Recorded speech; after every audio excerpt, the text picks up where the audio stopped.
feeling high, my little lady. I'm gonna take it to the other side. I'm feeling strong, my little lady. I'm gonna keep her moving on. I'm gonna run till I drop to the break of dawn. Never gonna stop till I see the light. I'm feeling high, my little lady. I'm gonna take it to the other side. You know I used to smoke too much. You know I used to drink too much. Take a ride in my car. You can get me high, high, high. You know I used to smoke too much. And you know I used to drink too much. Take a ride in my car. We're gonna get real.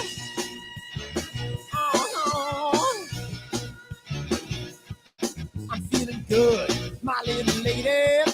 She's gonna take me to the other side. I'm feeling nice, my little lady.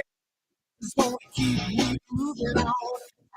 I'm gonna run till I drop to the break of dawn. Never gonna stop, she's gonna keep me right. I'm feeling good, my little lady. She's gonna take me to the other side. You know I used to smoke too much, and you know I used to drink too much. Take a ride in my car, and you can get me high, high, high.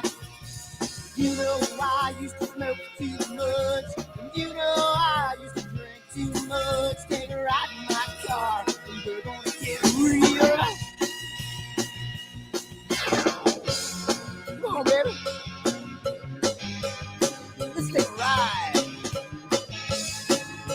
I don't know where we're gonna go, but first, let's dance.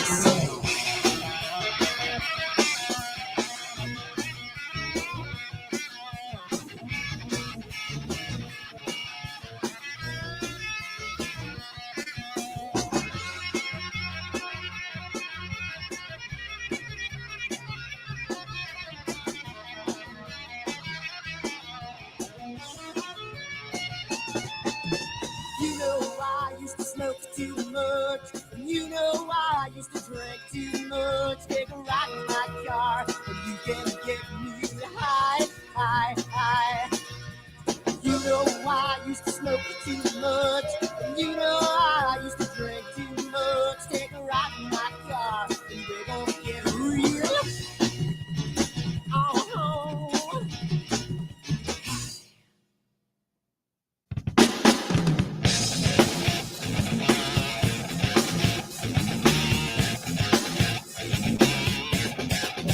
Hi everyone, Dan here, and I just wanted to put a little snippet about AstroWorld and what we do because I want to start getting the word out because I think it's becoming more and more of a giant community, and I want to get the word out to some other people. So what we do at AstroWorld is we hold astrophotography chats on Wednesdays at 9 p.m. and Fridays at 8 p.m. Eastern Time. And we just talk astrophotography. Wednesday's more of a techie kind of advanced intermediate, and Fridays is more of a newbie kind of thing. So if you want to check us out, and if you want to, hang out with some semi-decent people that like to go off the rails a little bit and have fun while they're doing it, come check us out at astroworldweb.com, and you can check out the schedule, and you can sign up for all the free giveaways that we do. We just gave away an Eagle 4 Pro, an Optolong filter kit, Charles Brackenstein's books, and a whole bunch of other stuff. So come to astroworldweb.com, hang out with us, have a good time, and as always, remember to keep imaging, keep educating, and clear skies. And I'll see you soon. Bye-bye.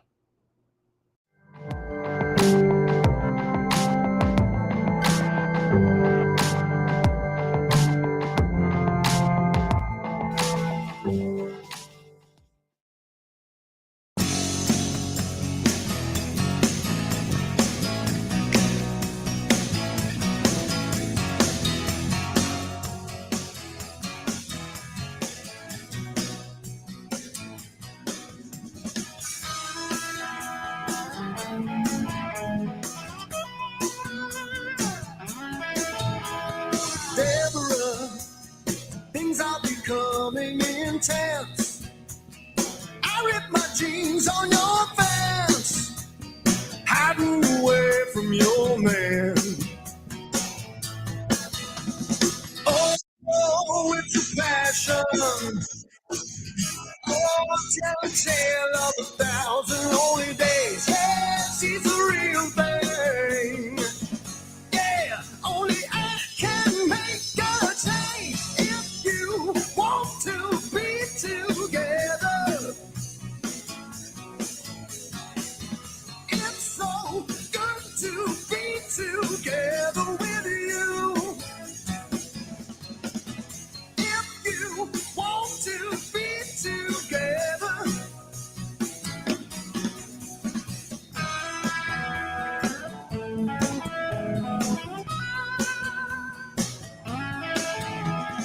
Deborah, I'm getting caught in the rain, standing here calling your name. Guess I got no one to blame. Yeah, it's a small town. Yeah, all the people turn and stare. Oh, it's a secret. Hey, let them see me. I don't care. If you want to be together, it's so good to be together with you. If you want to be together,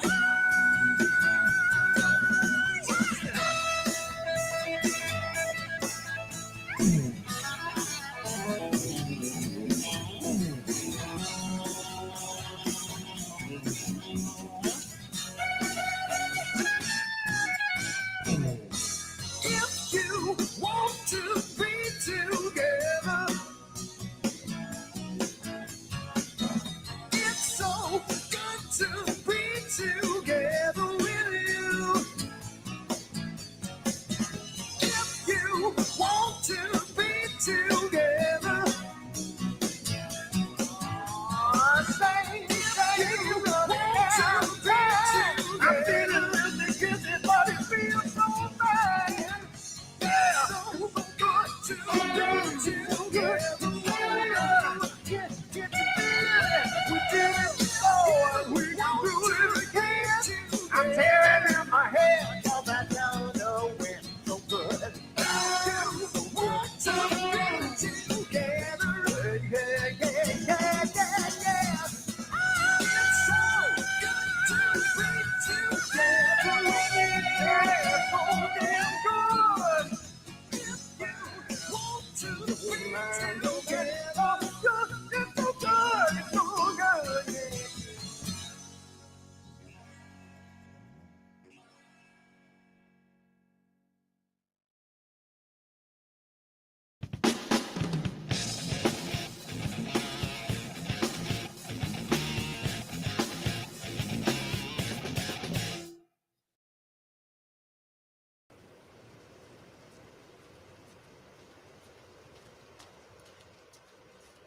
What the hell's wrong with my telescope now?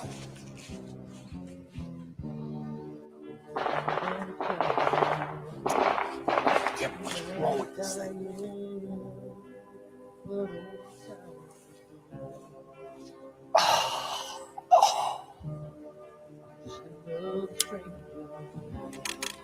The lost Lone Ranger, can I break this spell?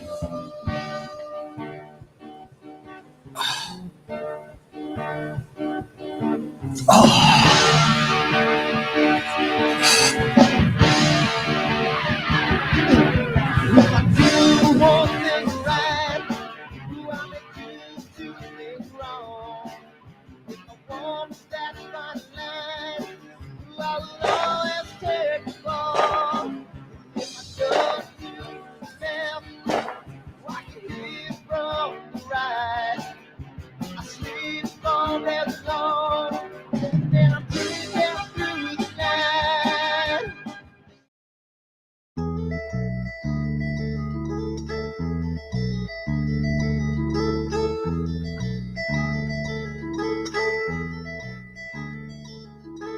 I wonder what it was that made me want you. She couldn't understand what made me hard. She's climbing in out the open window. I'm laying here alone and cold and drained. Yeah. So take another breath and come up for your oxygen.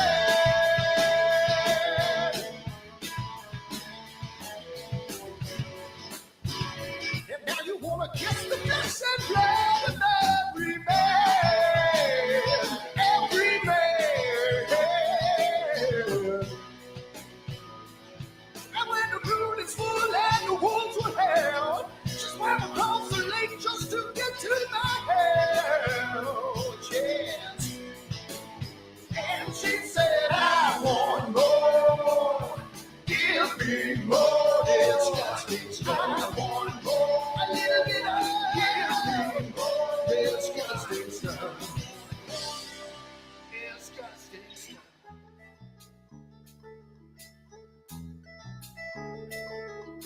She looks upon a world that's dark and tangled. I never saw her turn her head in shame. She's turning in out the open window. I'm lying here alone in cold and gray. Yeah. So take another breath and come up for your oxygen.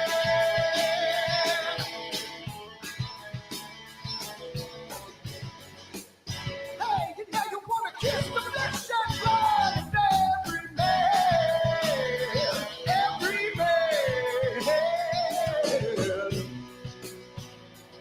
Well, we all took turns and you swallowed the world. I never realized till you sat with us, man. And she said, I want more. Give me more disgusting stuff. A little bit of disgusting stuff. Disgusting stuff. Oh, you're making me stop.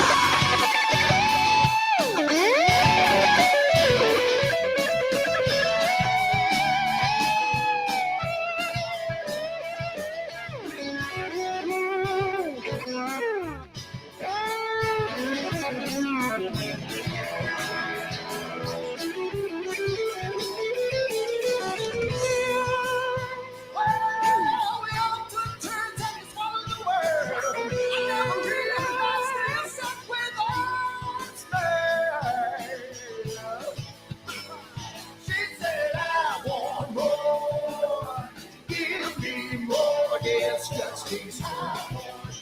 A little bit of disgusting stuff. Give me more disgusting stuff. Yeah, a little bit of disgusting stuff.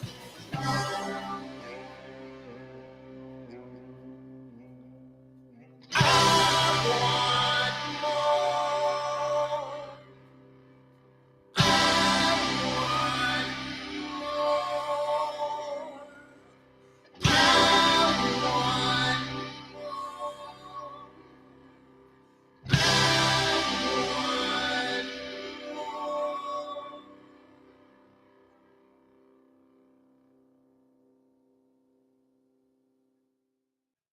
Are you ready for the next solar eclipse? October, annular eclipse. Oh. Don't let your glasses fall off when there's a solar eclipse. You might hurt yourself. Let's try that again.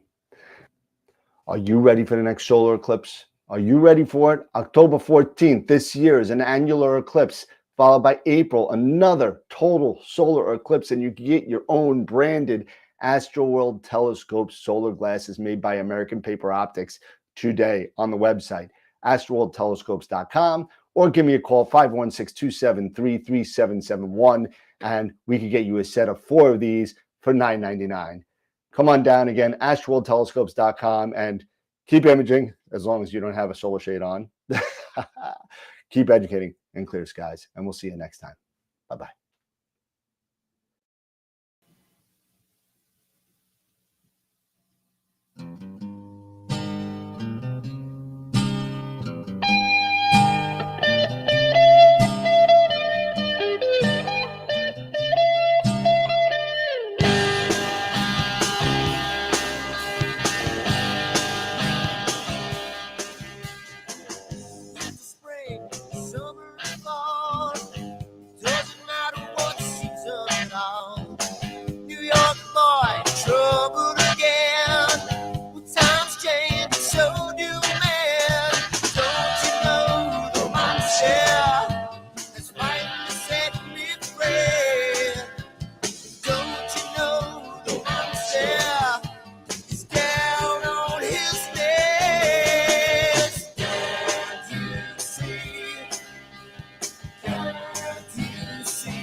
What the hell's wrong with my telescope now?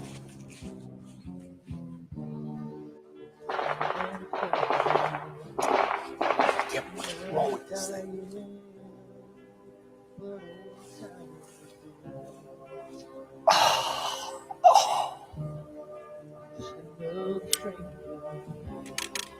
The lost Lone Ranger, can I break this spell?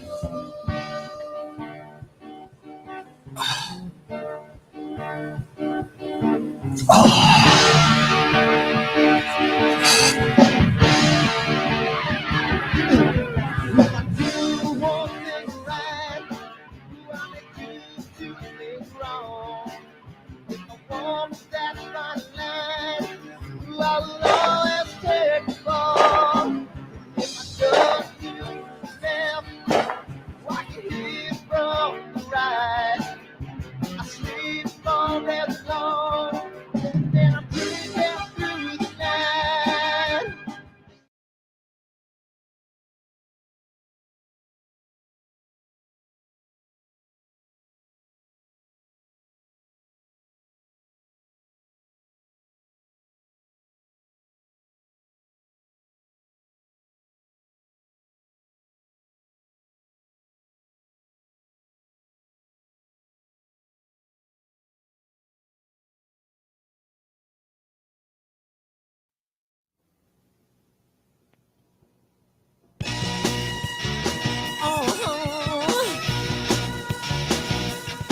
I'm feeling high, my little lady. I'm gonna take it to the other side. I'm feeling strong, my little lady. I'm gonna keep her moving on. I'm gonna run till I drop to the break of dawn. Never gonna stop till I see the light. I'm feeling high, my little lady. I'm gonna take it to the other side. You know I used to smoke too much. You know I used to drink too much. Take a ride in my car. You can get me high, high, high. You know I used to smoke too much. And you know I used to drink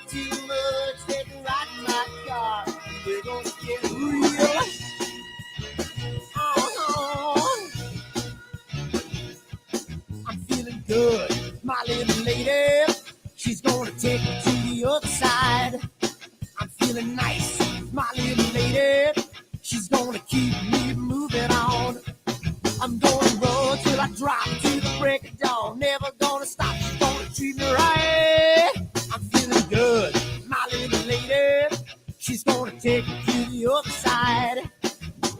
You know I used to smoke too much, and you know I used to drink too much. Take a ride in my car, and you can get me high, high, high. You know I used to smoke too much, and you know I used to drink too much. Take a ride in my car, and we're gonna get real. Come on, baby. Let's take a ride. I don't know where we're gonna go, but first, let's dance.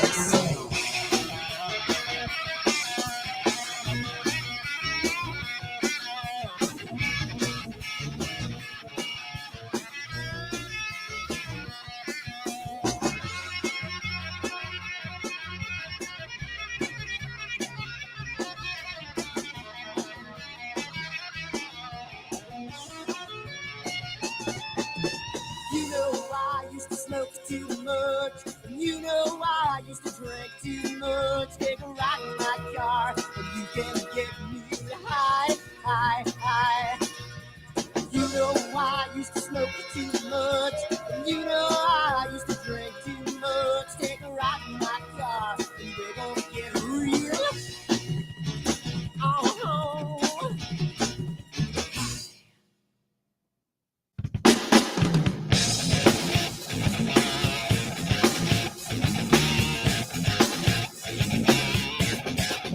Hi everyone, Dan here, and I just wanted to put a little snippet about AstroWorld and what we do because I want to start getting the word out because I think it's becoming more and more of a giant community, and I want to get the word out to some other people. So what we do at AstroWorld is we hold astrophotography chats on Wednesdays at 9 p.m. and Fridays at 8 p.m. Eastern time. And we just talk astrophotography. Wednesday's more of a techie kind of advanced intermediate, and Fridays is more of a newbie kind of thing. So if you want to check us out, and if you want to, hang out with some semi-decent people that like to go off the rails a little bit and have fun while they're doing it, come check us out at astroworldweb.com, and you can check out the schedule, and you can sign up for all the free giveaways that we do. We just gave away a Pro.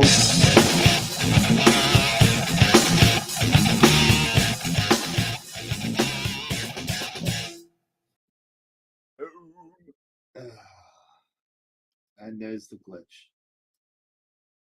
There's the glitch. I don't know what happened. There you go. There we go. There we go. We're back. It's the glitch. How's it going, everybody? We're back. It's been a long what? 2 weeks? It's been a minute, man. It's been a minute. It's been a while, man, and it's been a tiring week, and my camera's a little bit off there. Just keep that over there. It's been a very interesting day for me.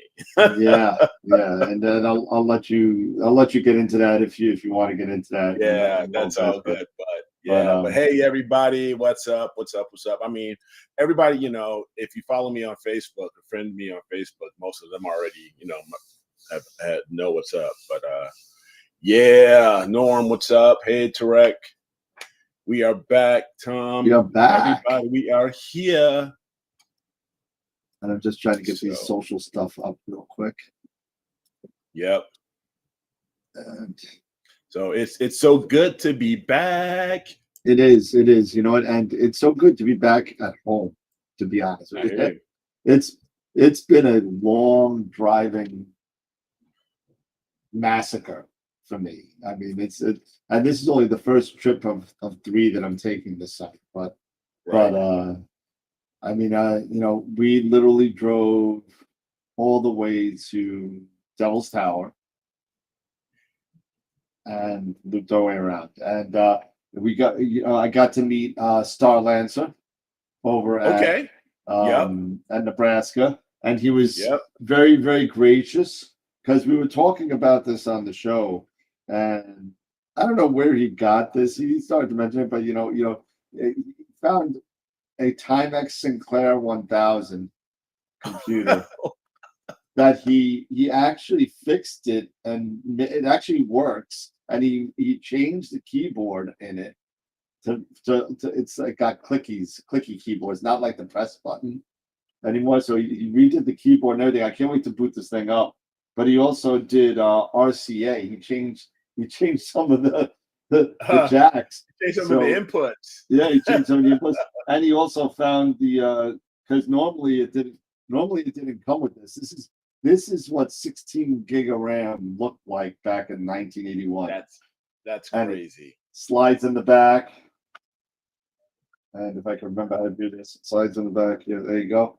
And now you got your RAM expansion module. That's what that is. So thank you to Jason on that. Wow. Jason 16K. Also won.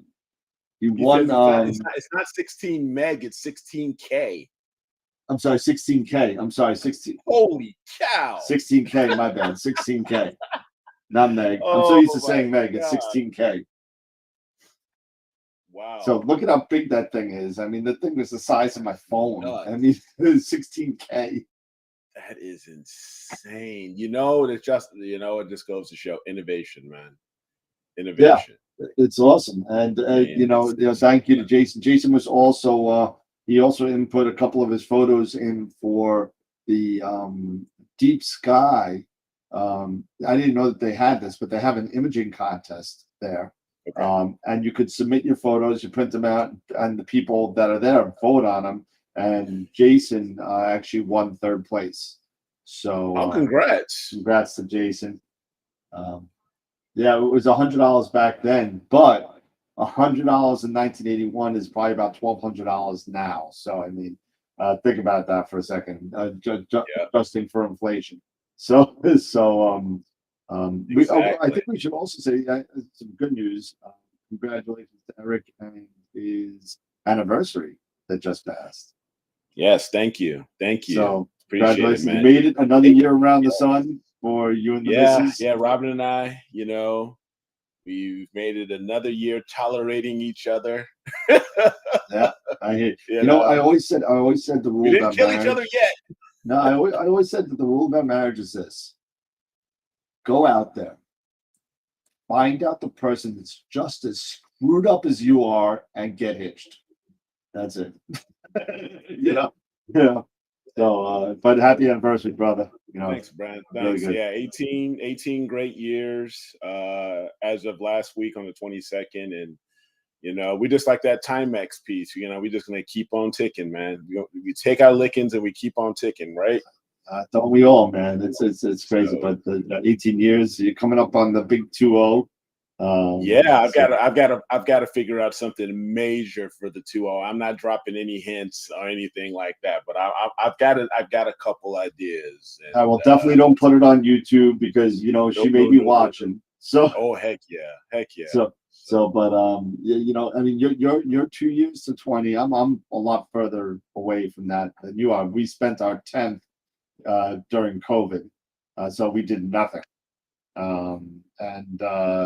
So our 20th is not only our 20th anniversary, it will also be our 60th birthdays. So wow. Yeah. Old as dirt. Wow. Old. But wow. Yeah. So we got some stuff to talk about, about Nebraska. Nebraska was pretty cool, man. I bet. Yeah, I bet you being in Bordeaux 2 skies. I bet. But you'd be surprised, and Jason could chime in, because I know he's in the chat. He was there. It was a great time hanging out with him. I wish I got more time to image. I didn't get as much as I thought I was going to get. The first night that I was only there 2 nights, so I was there. I picked the 2 most clearish nights. It wasn't as dark as I thought it was going to be honest with you. It's some of the darkest stuff out there, but I guess it was because of there was some clouds up there a little bit, and I think it was reflecting, or the light of the Milky Way was reflecting on clouds. And normally in Bordeaux, 1 point whatever or 2 whatever is what it's supposed to be. It was only scoring at max of 21.5 on the SQI. Wow. So it was a little bit brighter than I thought it was going to be.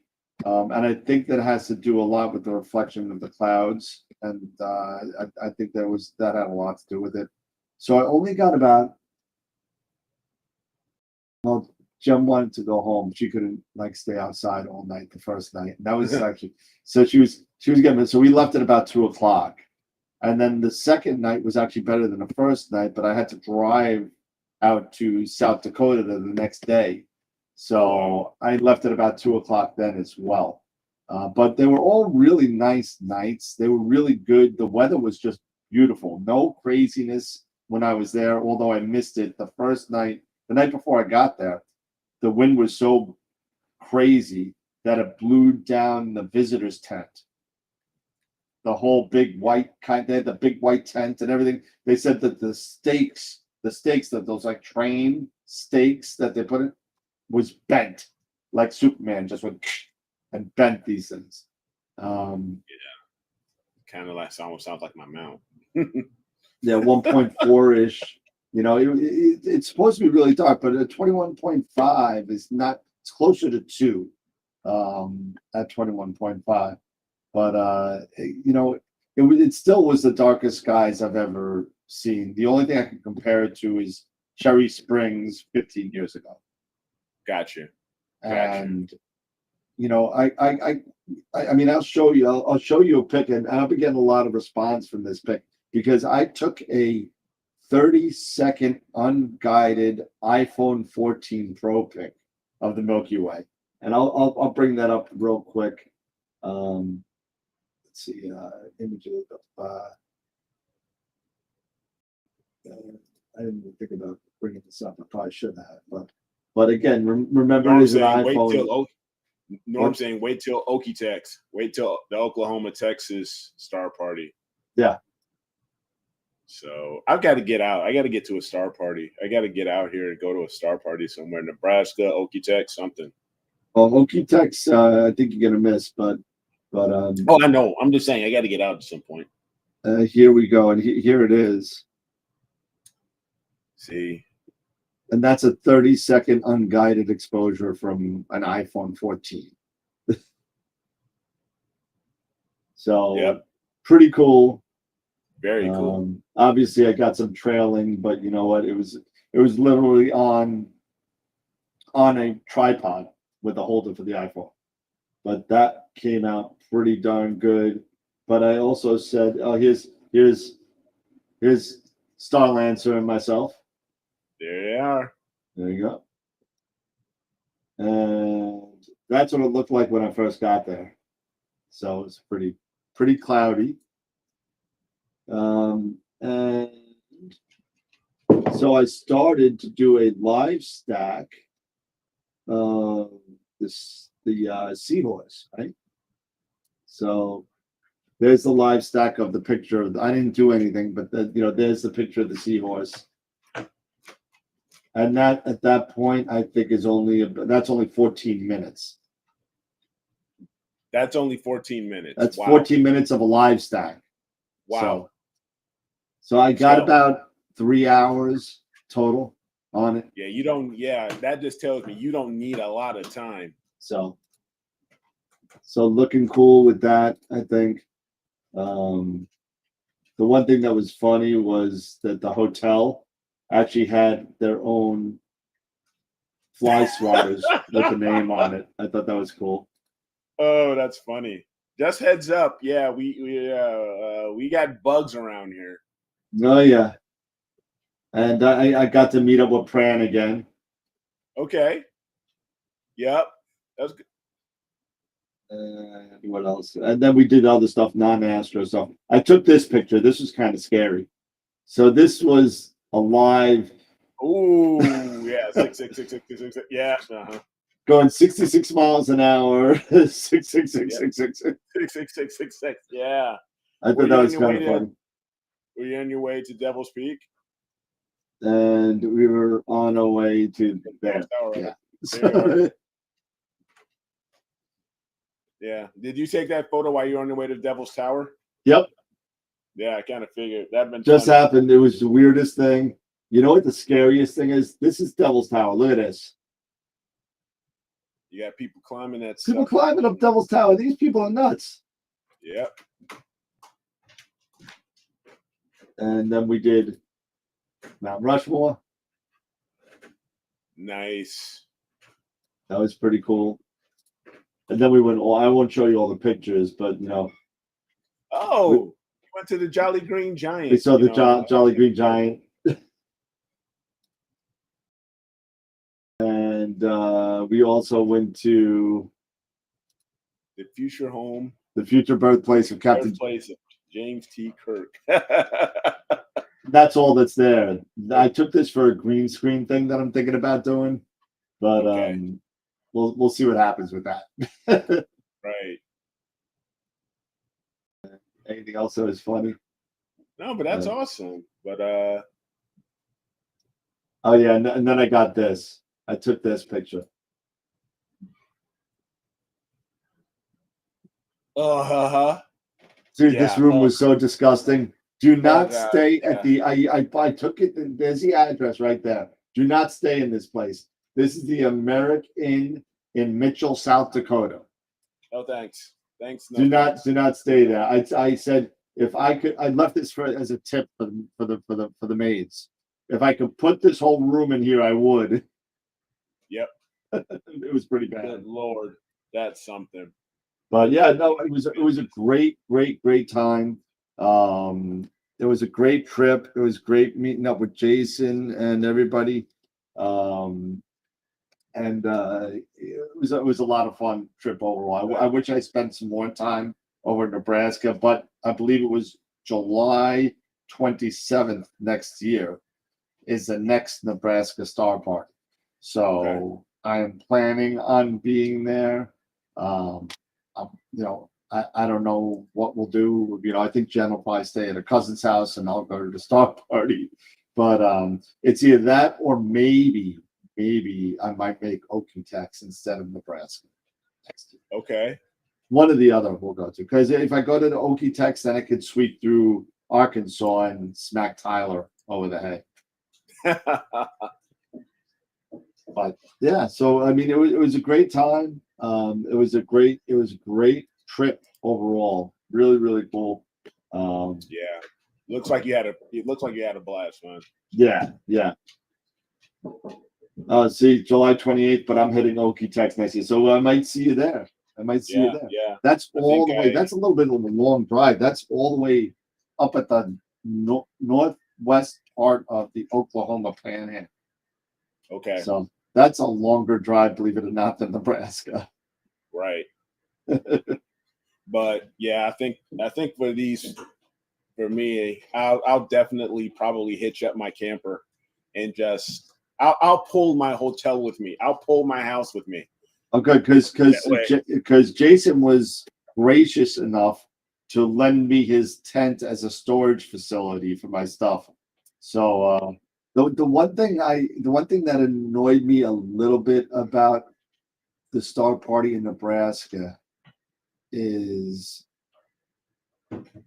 the way they had it set up.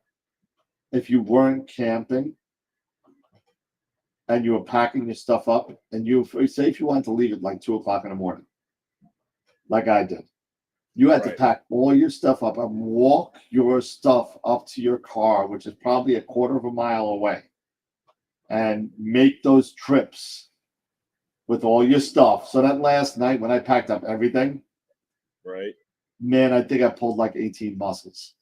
Oh God. Yeah, it was bad. But other than that, it was fine.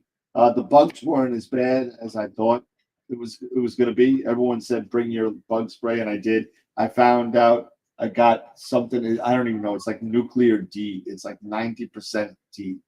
So I didn't even know that. I know they don't sell in New York. I think it's illegal in New York. But I think anything more than 30 is illegal in New York. But it was 90%. I got the bottle. It's keeping them bugs away, man. Dude, it kept everything away. It said there was warnings on it.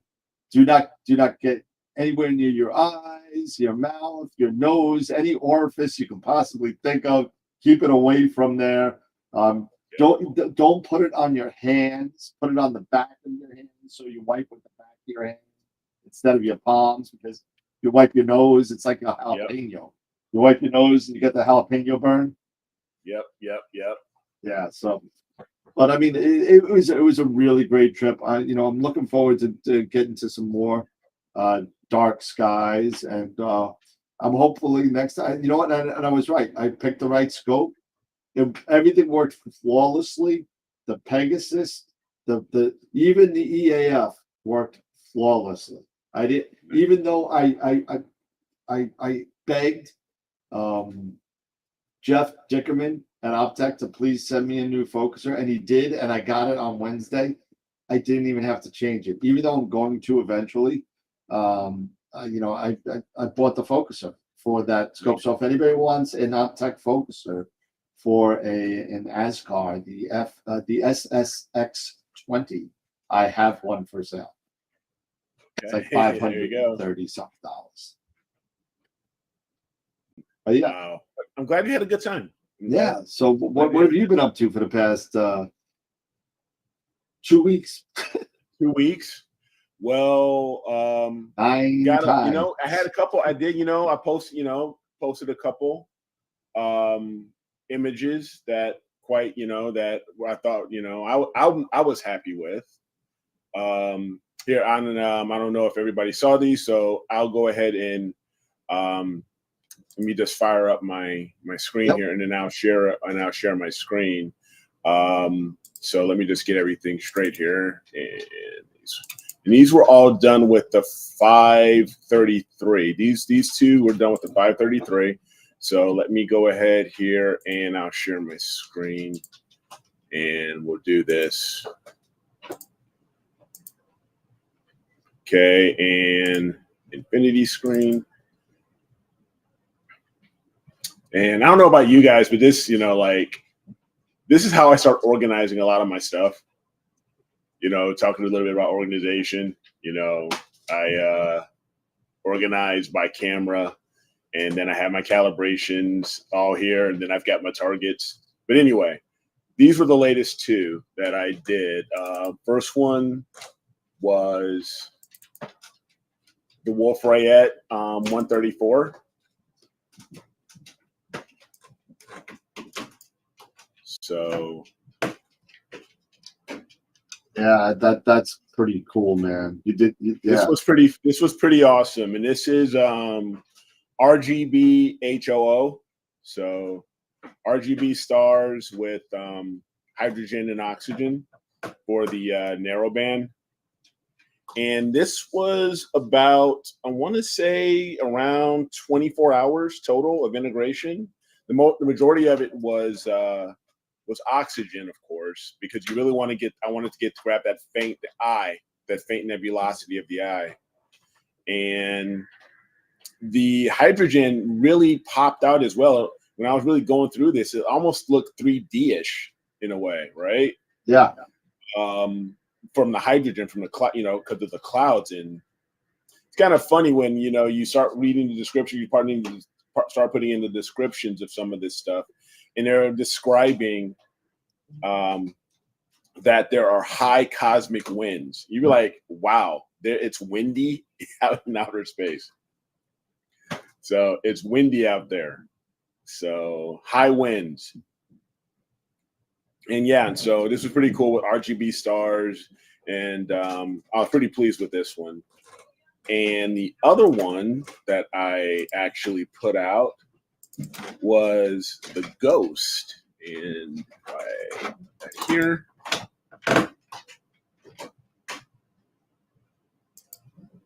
No, that's wrong. Yeah. So put out the Ghost here. And if I can actually, I'll just go to this one. This is a better one. So, yeah. And this is in Cepheus. It's not far from the Iris Nebula, NGC 7023. Okay. And this is straight, this is LRGB. Nice. Also with the 533. So this one was pretty cool, and I, just enjoyed, really getting in there and getting deep into the clouds and the nebulosity. So that's what I was doing for my 2 weeks. I was lucky enough to get some nice imaging here. So let me go back here and so pretty pleased with, how those two had turned out. And then today, oh yeah. Speaking, so you know what the title of tonight's show is, right? What? Nebraska recap and smashing scopes. Smashing scopes, yeah. Yeah. So, yeah, this was not a fun morning. We had a storm blow through here in Northern Illinois, and normally my mount and everything is on my pier, my permanent pier. But with me trying to image targets in Cepheus, my next door neighbor has a very tall oak tree. I want to say it's either oak or maple. Oh, no, actually I think it's a maple. It's got to be at least 40 feet, 30. It's got to be it's up there. It's got to be at least a 40-foot tall tree.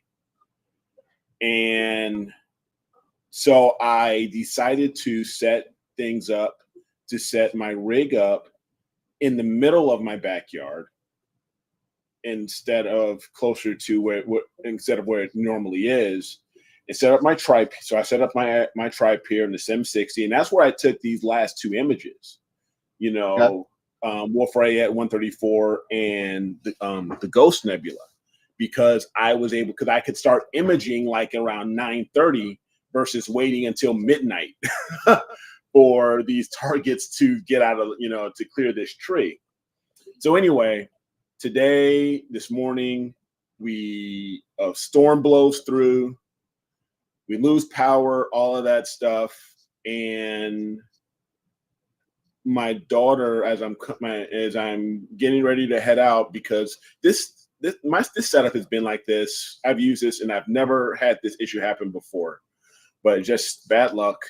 The wind knocked over the Sim 60.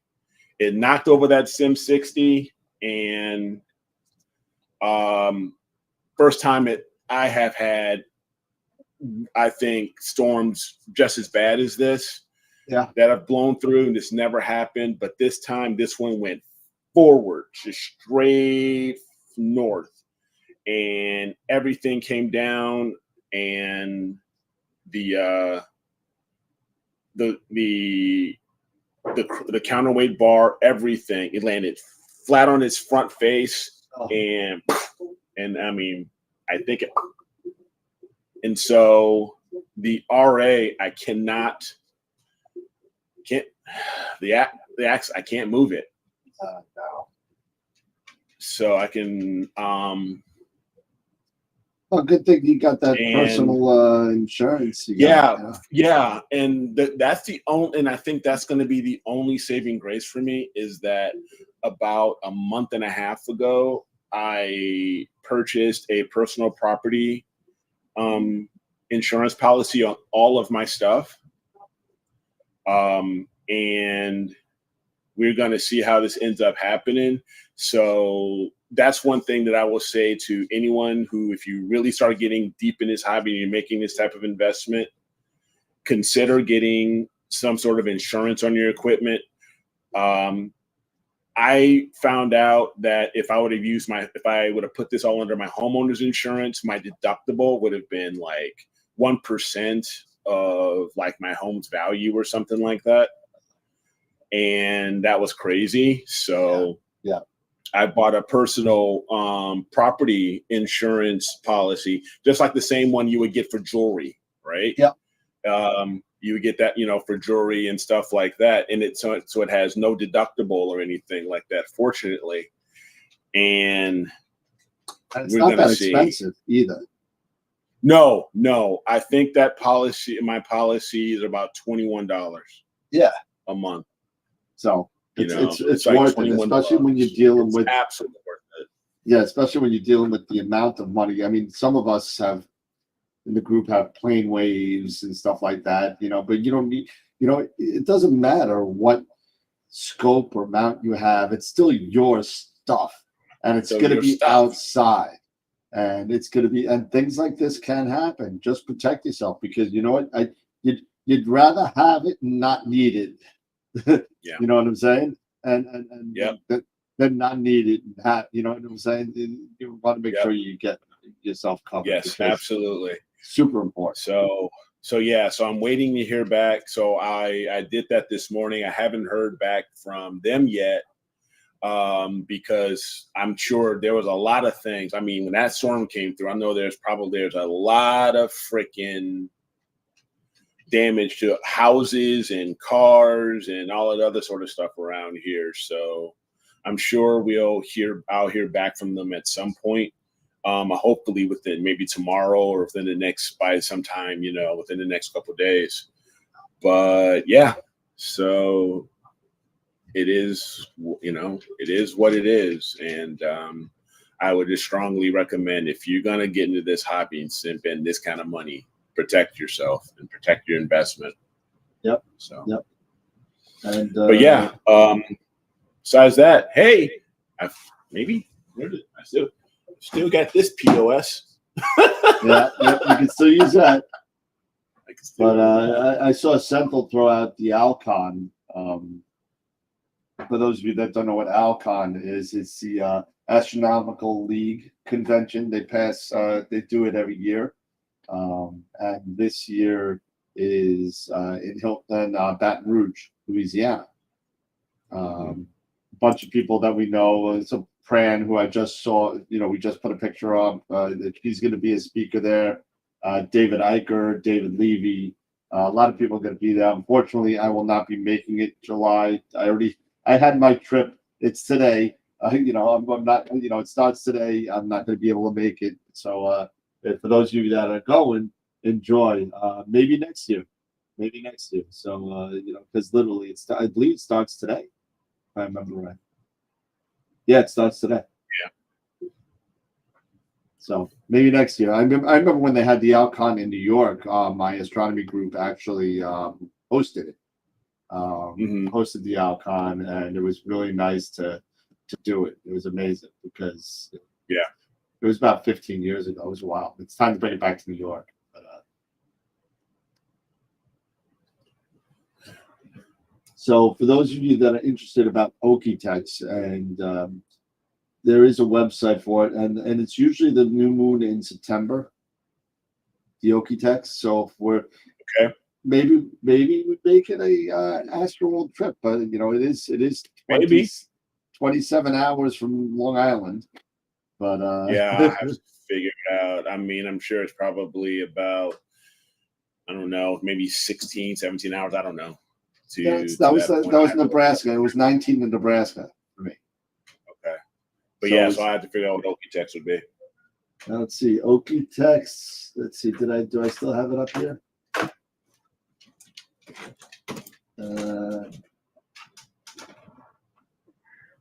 Damn it, no, I erased it. I had it on Google Maps. But if we take a look, I do have it. Let's Google Maps. Yeah. So I talked. So like I said, talked to my State Farm agent, and she was telling me that it should be covered for what I purchased it for. So that would be good if it. There was a 60 though, right? Yeah. Yeah. So damn. but they would cover for what the purchase price is. So hey, it's not quite there, for a Nix, but AM5. So who knows? Yeah. We'll see. So my plan is to get as much imaging as I can get done this summer, because it's with the store opening and all that kind of stuff, I haven't done anything with the imaging. But now that the store seems to be up and running, and the website seems to be getting better, and the description's getting to be better. I gotta say thank you to Tyler Bowman over there for helping me out with the QHY descriptions. He's been doing some pro bono work on the website, so thank you to Tyler. Tyler is not the most technological person in the world, but he can copy and paste. So hey, that's all good. Hey, appreciate it. I'm sure you're appreciative of the help, so it's all good. Yeah, so Starfield Optics is on board. Their stuff will be on the website very soon, as well as Bob's Knobs is on board. So that hopefully I can get that done. And Dave Schaefer, if you're out there listening, your cord's in the mail. I mailed it yesterday, so should be seeing that very soon. So sorry about the lateness, but I was in Nebraska. There you go. So yeah, so that's what I'm looking at. So actually in 3 weeks, I'll be in Canada at Starfest. Okay. So I'll be going there, and then I got my money in for the Black Forest Star Party in Pennsylvania. So I got my money in. Okay. And Eric, I don't know if you're interested. I actually bought another ticket, so I bought 2. I will let you know. I will definitely sell it either way, but I mean, I usually buy 2 because there's always somebody that forgets to buy it. Right, in my club. Right. So I usually buy it, but it's a little east for you. It's a little bit of a hike. It's all good. It's all good. We'll talk offline, and if I can, I'll swing it. One thing I want to do is let everybody know, because of the Nebraska Star Party and us being offline for a couple weeks. Right. We do have a couple of announcements as far as winners of Image of the Week, as well as the June Image of the Month winner. And I am thinking that maybe I would want to do one, right about now, about halfway between, in the show, and then we'll do another one towards the end. Okay. So thinking maybe I'll do Image of the Week right now. And this was because we only had so many entries. And it's kind of, July's been weird. So we've only had, like in 1 week, we only had 2 entries. So it didn't make much sense. So I threw those into last week's contest, and then we had quite a few more. So let me go over here and let's take a look, see what I can. Oh, excuse me. I apologize, everybody. I'm still getting caught up. I didn't mean to yawn right now. I'm still getting caught up on my sleep, so I apologize. So let's go here. I'm gonna bring this all up. Okay, so all right, cool. So let's see here. Let me go ahead and share my screen back here.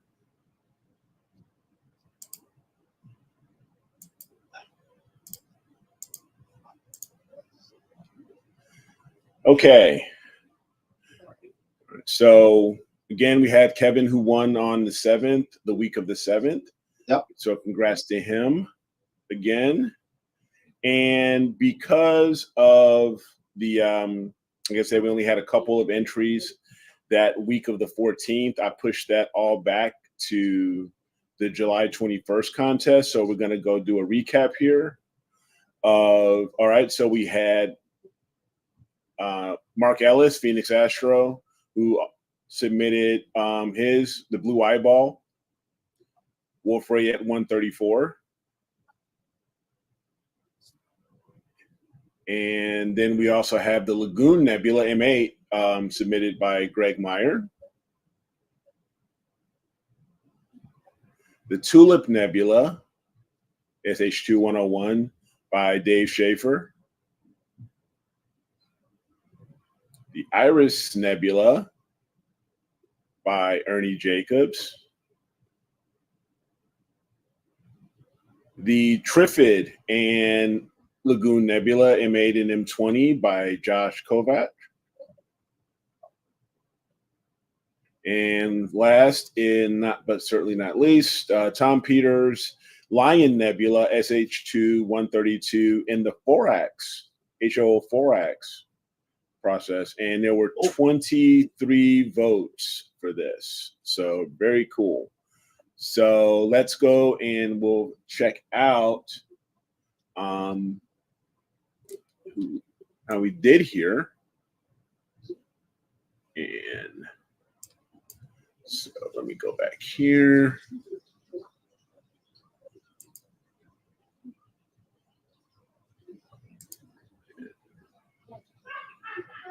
So log in here. All right. And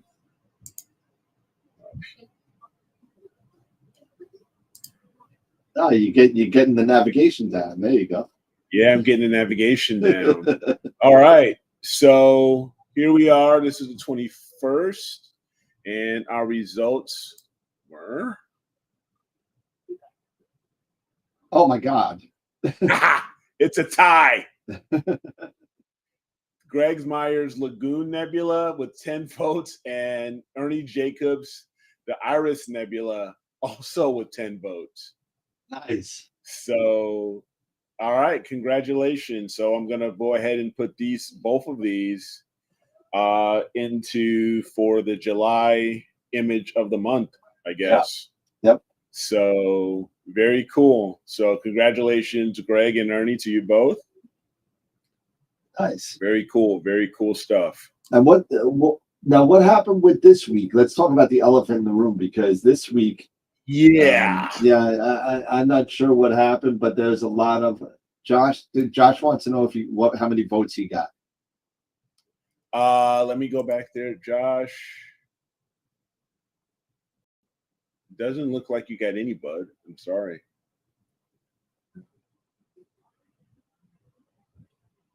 So there's all the polls. So yeah, like I said, it was only 23 votes, which is another thing. Let's start boosting up the votes. See what we can do.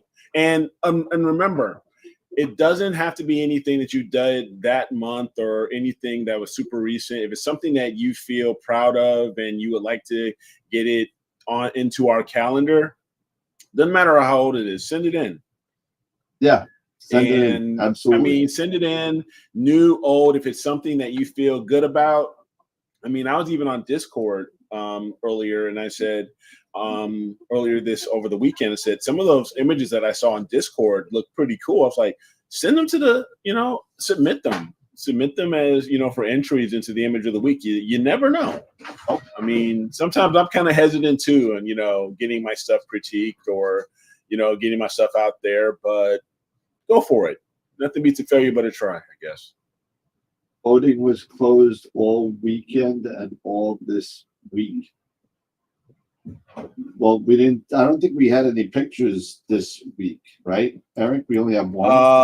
Let me go here. So far, everything was up as far as I know. I got one from Kevin, and that came in on the 20th, and that was just a couple days ago. So that was the last. So the 24th was Monday. So that voting should have started Tuesday, right? So. Well, yeah. Every submissions were opened up. The link was opened up Saturday morning. I opened up the link every Saturday morning at 8:00, and then it closes on Tuesday evening. Okay. So yeah. I mean, it was up. I don't know. And so I honestly, I don't know. And so let me go back here, because now I know the link is, because I figured out a couple of things here, and I shut the link off, because you can actually turn these off. So I turned it off. So, but yeah, it was the submission link was up on Saturday. All right. Well, we'll keep an eye on it. Yeah, so we'll just keep an eye on it. Yeah. Very, very good. All right, so that's one down. Yeah, for sure.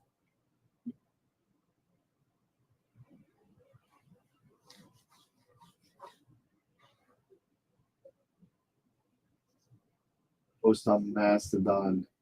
I've been trying to deal with Mastodon. I haven't had time to kind of play around with that, to be honest with you. I know that's like a new thing. I think I'm actually on there. I think I actually started one. But yeah, I got it downloaded on my new phone. I have it. I'm not sure how much track that's gaining right now. But it's something that we could definitely look into. Yeah. Mark, I don't know what to tell you, man. I mean, yeah, there was only yours and another vote and another in the another entry the week of the 14th. So I felt that it didn't make much sense. That's why, to have only 2 entries for the week. So I pushed it back to the following week until we can get more. And that's when and then everybody voted, and that's how we ended up getting the results we have right now for the 21st. But the link was open for this past week, so I'm not sure what happened. Yeah. Again, if anything has any issues, please. Oh, and by the way, Josh, I don't know, because I think I mentioned this because I corrected a lot of things. I thought I mentioned this on Discord and even on the show. You did on the show. That you can go lossless on your compression. You should be able to, and you should be fine. You shouldn't have to go lossy on your web P format. What else? We got great emails. Welcome back. Let's see. That was my buddy. Again, the main reason why I was doing everything. I've done everything now by WebP is because a lot of people were sending in, their images are great, but they were so big that we couldn't slow down the website. It slows down the website and slows down the performance. So. Wow, what happened? We lost a lot of people. We do one and then 7 people drop off. Wow. Come on, people. New form does load super fast and is much more user-friendly now. There you go. Good job, Eric. See? Okay. We're getting there. We're getting there. It's not perfect, but we're going to get it there. Nope. Less glitches when 2 people are doing where's the link to upload images for the contest? The way I have done it, and I thought I posted this, is because voting occurs from Wednesday until Friday, right? So I launched voting as far as your entries Saturday morning at 8 o'clock. You can start entering in your images until I believe it's 5 o'clock Tuesday.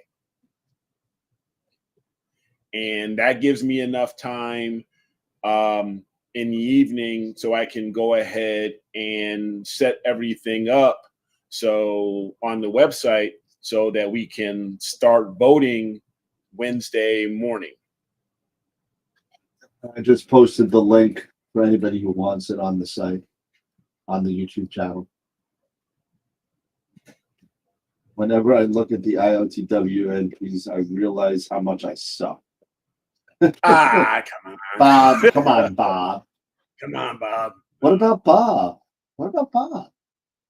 Yeah. But yeah, I'm looking forward to going up to Canada for Starfest. It's going to be a lot of fun. Yeah. So Norm, yes. So yes. Sorry, Dan. So yes, the link goes up to submit your entries on Saturday morning. It's all automated. I've automated it all, so it goes visible on Saturday morning at 8 o'clock Eastern, and the link stays up until Tuesday at around 5 p.m. and then it blinks out. So it's on a timer. Oh, cool. So that way I regulate it to say, hey, you've got that entry period from Saturday until Tuesday evening to get your stuff in, and then after that, there's your cutoff. Oh, maybe I shouldn't have put the link in the chat then, because I just gave everybody the direct link. I didn't know you did that. I had no idea. Yeah, no, it's all good. But I figured this way it'll be a lot easier, so I can make sure I separate, the entries and all that stuff properly. That's fine. That works. So don't use that link. Yeah, see, don't use the link I gave you. You computer genius! I found out how to do it.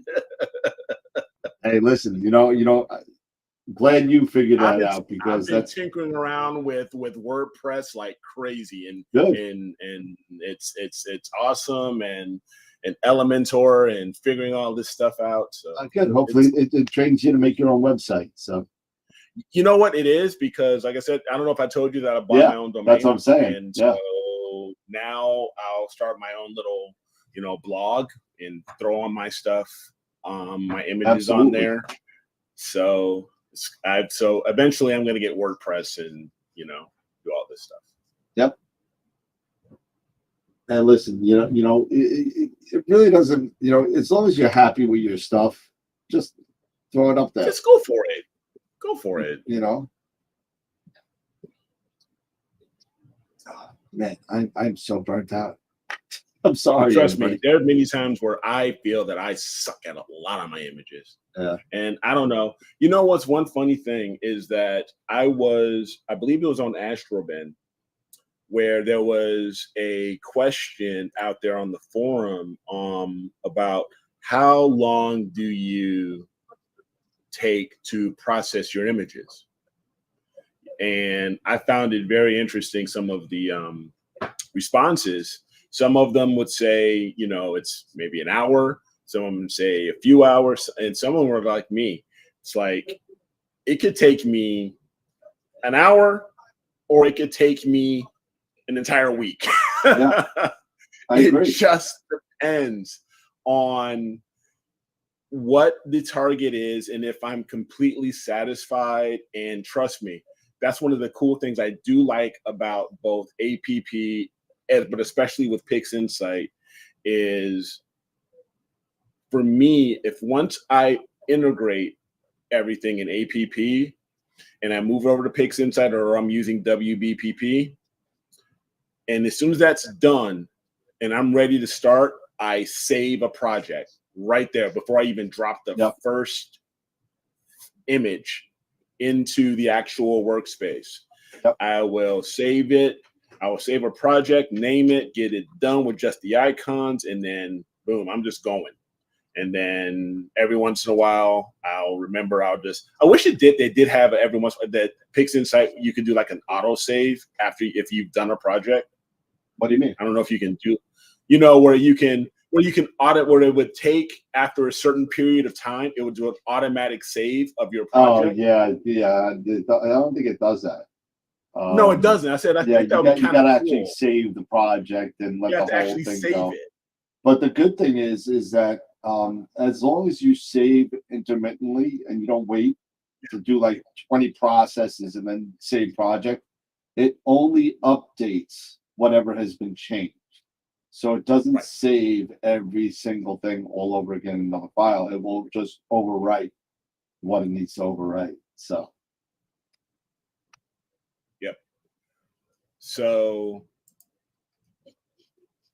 and I believe I'll even update the website, everybody, and let you all know, because I even think I put it in, I think it's even in, I don't know if it's in the rules or not. What's that? No, it's not. So I apologize if it's not there. But what I will do is put in information as far as the time frame of when voting occurs. At least this way, there is some in there. It probably just needs to be updated to what you're doing. Yeah. So, but that's all. Just are you going to be making the Photoshop pictures for the trailers that I do, or not? Remember we did that Photoshop stuff? Did I show you the Photoshop stuff with the pic? I did. No, Oh, I suck okay. at Photoshop. Okay, then I already have the templates made up. I just got to dump the pictures. Okay. It's pretty easy. It takes me 2 minutes. I'm still tinkering around. I've got to actually sign up, maybe like on what is it, Udemy? Yeah, Udemy. Udemy. Yeah, where you can actually take classes, you know, like really cheap, like cheap video classes for Photoshop and stuff like that. You know, I need to do that because I've had the stinking software forever. But yeah, we just got to make sure that the Did I show you where to save the winners of the pictures of the month? Or pictures of the week? No. Okay, I got to show you that too. So, but it'll be all good. We'll figure all this out. We'll figure all this out. It's fine. It's fine. Tons and tons of free stuff on YouTube. Yep. Yeah, that's true. I mean, trust me, I'm going to YouTube University quite a bit too.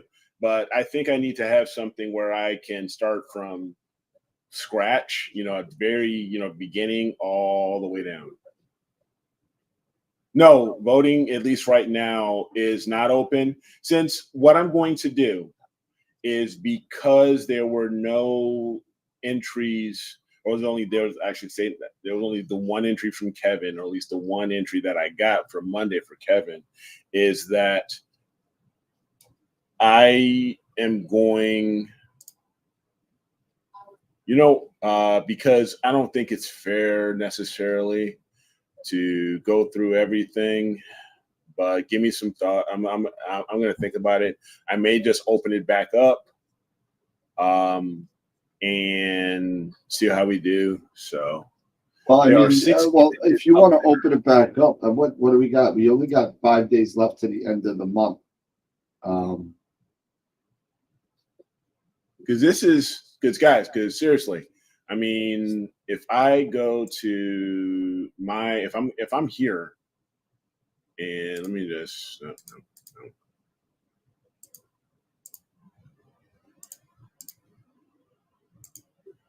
right now, 6 images. Looking, there's only one. There's only one. I mean, and You're looking at the week before, I think. This is July 22nd through the 28th. You know what I think maybe is confusing people a little bit? So is this July 26th to the 22nd to the 28th? Yeah, that's when that's when the announcement. I think though that they're thinking that date is the 28th is the last for submission, and it's not. Oh no, that's the last day of the week. Yeah. So yeah, we go from Saturday to Friday. You know. So right. I'm going from Saturday. So I'm wondering if that's what's confusing people. Yeah, because everybody submits on the 22nd until the 25th. You get voting on the 26th and 27th and the 28th. So you have your announcement of the winner on the 28th for the week of the 28th. That's how I'm doing it. So I don't know. But just remember that if it has the whole week, then it's actually that Tuesday, 5 o'clock is the final on that. So, yeah. So it actually ended the 25th for entry. Yeah, for entry. So so everybody can vote, and then we can have our announcement on the 28th. Yep. Maybe just have a single folder attached to the link. Well, that's what he has, I think. I have a single folder. Yeah, so he just updates the folder with the dates, but the link only goes to the folder that it goes to, I think, right? So yeah, this next week it'll be the 29th to the 5th, right? Or the 4th, right. 29th to the 4th. And then that link will go to only the folder the 29th to the 4th. Right, exactly. Because I have everything separated per week, you know. And so like last week, so for the 21st, which is who we just announced, there were all the entries. You know, as well as what we did for the 14th, which was Greg's and marks. So I put that, since there was only 2, I grouped them with these guys. It didn't make sense to just have 2 entries. Got it. So, and that's who won for the 21st, and we got this one, and then I'll make another one for, next week or for this upcoming week from the 29th up till the 4th. That's how I do it. Yep.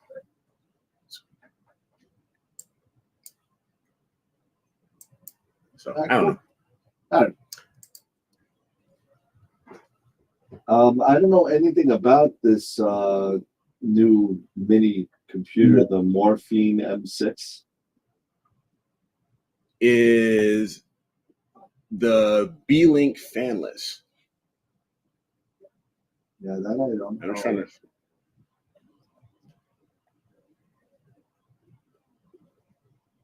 to. What happened in April was, what happened in April is because we were all, because of NEAF and everything, we didn't have everybody, image of the week and stuff and image of the month. So what we were going to do is the person who has the most wins for image of the week, who has the most image of the week wins throughout the year, that would be the April. We'll put that image, or that winner that person can pick one of their images that from those wins, and that would go in for the month of April. I won in April and then never got voted on for any monthly. Really? What? Really? Maybe that was the first week of April. Maybe. If that's the case, we'll throw you into the next. We'll take a look at the past histories of the winners, and if that's the case, we'll throw you into the next picture of the month. Yeah, I want to make sure that I try to be, that we're fair for everybody. But if I make a mistake on something, I'll own it. It's all good. I was told that I was the only one, so I got April. Since I just got a month by default. Is it possible that was said? Yes. Do I remember saying it? No. That was before I took over. I'm just letting you guys know. Hey, listen, I did it for 2 years. I'm done. So. But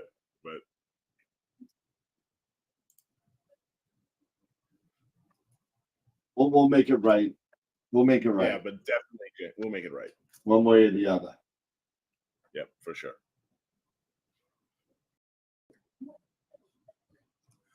Okay, so what is this a new mini PC? It is. It is. It's a fanless. I was just looking at it. A fanless. And there's a B-Link S. There's a Ryzen. There's a couple ones in B-Link.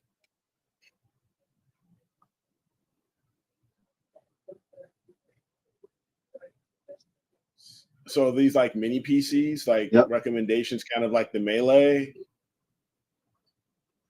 I mean, very similar, just different type. It looks like a lot of the Melees, I think, correct me if I'm wrong, are only Intel chips, if I remember right. Yes. The B-Link, B-Link I'm seeing has some Ryzen chips in them. They have both. So okay, they look very similar. They're both fanless. I mean, I think I saw, who was it? Was it Jason? I think it was Jason that made a cooling cover for it, a plastic cooling cover with a fan. They made a fan case to throw the Melee in there. You know what it was? It was Steve from Entering Into Space. He sent me a text message on it. It's pretty wild. Okay. If I can find it. And let's see. Let's beat up on ASI. No, that what? Are we still talking about that? Oh goodness. That wasn't a beatdown session, man. Come on, guys. I love B-Link as a capture PC. Mine works in mine works in Texas and summers and winters, and that's hot. So it's on the way, Dave. It's on the way.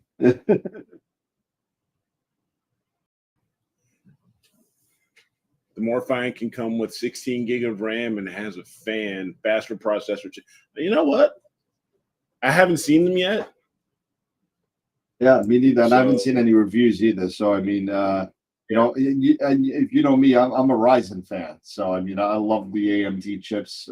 I also buy stock in AMD. So, I mean, I got to kind of like them. So, you know, I got a Ryzen 9 in my main computer. I got a Ryzen in my Eagle, you know. So I mean, you know, I like the Ryzen chips. They seem to run just a little bit faster than their Intel counterparts, and you know, so and a little bit cooler too. So I mean, so that helps as well. So I mean, is it a big difference in price? No. Is it a Coke and Pepsi thing? Probably, but you know, yeah, and I'm a Coke guy, you know, cherry Coke, but I don't like regular Coke.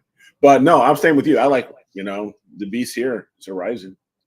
Yeah, so, you know, so I met up with somebody the other day. Speaking of Coke, we go a little bit off the rails here, but speaking of Coca-Cola, I met a gentleman in Nebraska.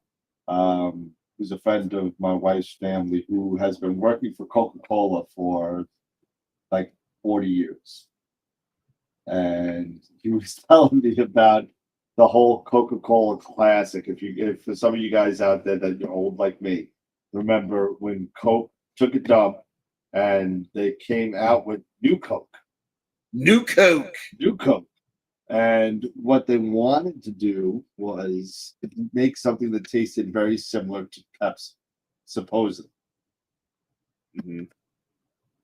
Well, everybody knows now there's no such thing as Coke Classic anymore. It's just Coke again, right? So Coke, yeah. So this was a whole marketing stunt by Coca-Cola to put out something really bad, so people would want something else that was old again but new, and so they named it Coke Classic to bring it back. That's why it only lasted like 4 months. It was all a marketing stunt. It's all a marketing scheme. It was all a marketing scam. At least that's what I'm being told. I don't know. I know this has not been verified by any news source, but that's what they said. How crazy is that? If that was really a marketing thing, that was really smart marketing, because everybody hated the new Coke. Everybody hated it. It was disgusting. It tasted like sugar, like corn syrup in a jug. That's what it was. It was that. Speaking of Chad from Patriot Astro, he recently put out a video about 3D printers and 3D printers and with you know, being used in astrophotography, and it's gotten me thinking. I think I might want to at some point start looking at, you know, learning 3D printing and doing my own 3D prints, you know, for certain things such as cable organization, making, you know, certain types of perhaps mounts or small Vixen style dovetails, or you know, shoes for or dovetails for your guide for your camera, guide, you know, guide camera shoes. You know, stuff like that. It looks really, really interesting. It was a really, really well done video, and kudos to him. So I think I may look into it a little bit more, because I do recall doing a lot of things 3D printed related. I would go to Thingiverse.com, and I would submit, look up, you know, data, you know, or look up stuff for, like, say, the Rosso or for other stuff, and then I would just, you know, find a nearby or some or a fairly reputable or highly rated 3D printer company or whatever, or, you know, or somebody who's doing it, and send it off. So I mean, that'd be really cool. I mean, you know, I know that Tyler has a 3D printer he's been playing with, and it's pretty interesting. I don't know if if I have the time or the patience to deal with all that stuff. I'll leave that to you. but it is a cool kind of thing to be able to do. I mean, I have a couple of 3D printed things. I have that dark cover for the ASI cameras that I just put it in there. Bye, Ernie. See you later. That I have when I'm doing darks. I don't know if it makes it any better than a lens cap, but I haven't. Yeah, Josh, I haven't been on a Thingiverse in such a long time, so I can't. So if it's been unusable or anything like that, I can't comment because I just haven't been there in such a long time. But yeah, but to make make your own 3D viable 3D prints for things, focusing mask, whatever you think you can last, through winters, harsh winters, or or summers. I think it's a pretty cool thing to do. I think it's a pretty cool thing to do. Yeah. Oh, Dennis, please no. I don't want to go political. No politics here, guys. Please, thank you. It's just asking for a world of trouble, there, man. Go on. I run. Oh no. But yeah, and I still want to talk to you about the Asado for sure. Yeah. To take a look at that, because I gotta, for that guy back there, I gotta get a better focuser. I really, really think I need to have a much better focuser where I feel comfortable, feel more confident about the scope. It's just I get nervous, I don't like it, thinking about this whole image shift, mirror flop, and all that stuff, and then refocusing and all of this mess. And it's I want something that's that I can, especially when you're doing long focal length. A rear cell focuser, so you don't have to worry about that. So where you can kind of not have to move the mirror. That's definitely, Moonlights are great. Asados are good. Moonlights are great. Even the Optecs for the are really good, but again, that Optec doesn't make one for the 8. I think they only go 11 and 14. They don't have them for the 8 or the 9 and a quarter. I looked on Optec's website. I didn't see them for the I am pretty 8 sure or the 9 and a quarter. It was only for, but that also uses the regular. It's a turn kind of thing for the mirror, so the mirror still moves back and forth. Because I thought because I thought the Optec. I thought when I was looking on the Optec website, that's the one it's everything's done by the secondary. So what? You talking about Isn't the there Leo? one? No. There's a focuser that they were that I believe they were. Oh no, I wasn't thinking about that. I was thinking about the based off one that goes on the back. That it was managing the focus based off the secondary. Yeah, I wouldn't do that.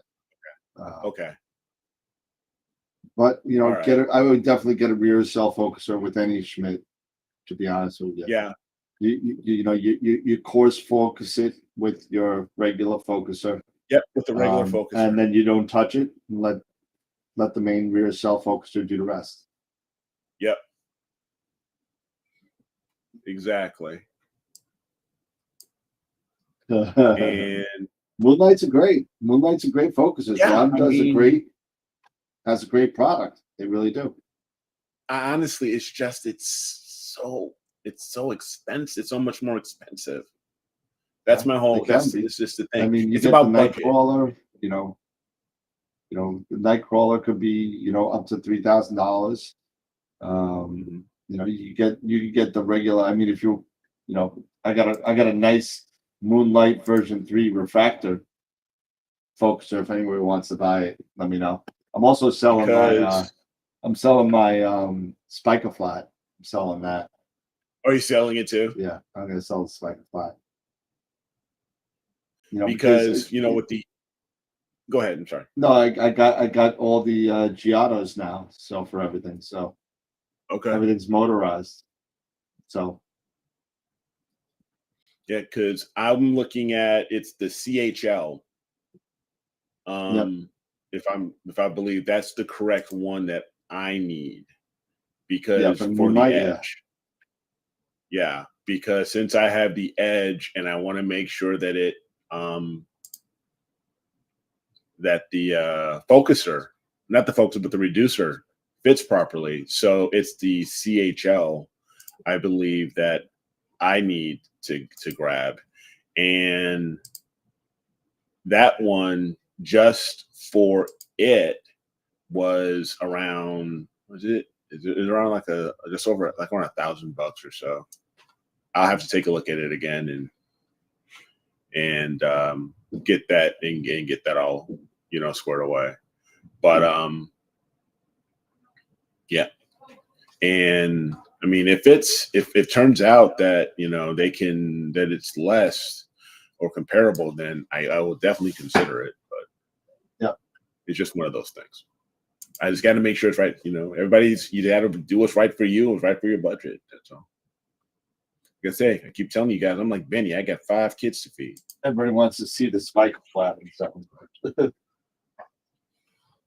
So the spiker flat is the big one, and I even have a nice SKB symbol case that I'll ship it with, because I'm never going to use that either. That is the case for it. Exactly, Dave. You buy once, you cry once. So yep. So this is the big gun. Yeah, wow. That's the big gun. It also has the USB connector for it and all the cables and everything that come with it. So that's it. That's it. I mean, it's the biggest one that they sell without anything special. And it has the cables and everything and all that. But nice SKB mixing. If you have a mixing board, that's what this is for. Mm-hmm. So it's made for a Tascam 24-channel mixing board, and I use it for a spiker flat. So okay. So if you're interested, hit me up. Let me know. Wires all. I gotta get a different headset. How much price? All right, so now you're killing me. So the spiker flat, spike. Said the all-star, all pro, right? Oh, software. And it's all pro software. Spiker flat. I don't even know how much it's going for. Spiker flat fielder. Let's see, it's going for now. Oh, he's retiring. Oh, he's done.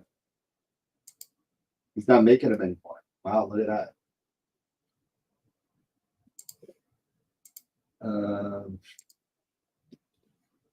He doesn't even have a price up there anymore. I'll have to look at, let's see. I'll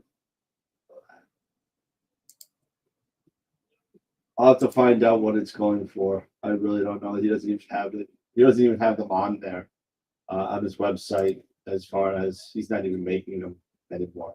But the USB dimmer, I think it was like $60 or something like that. I'll look it up, and if you're interested, hit me up on Discord. I don't want to.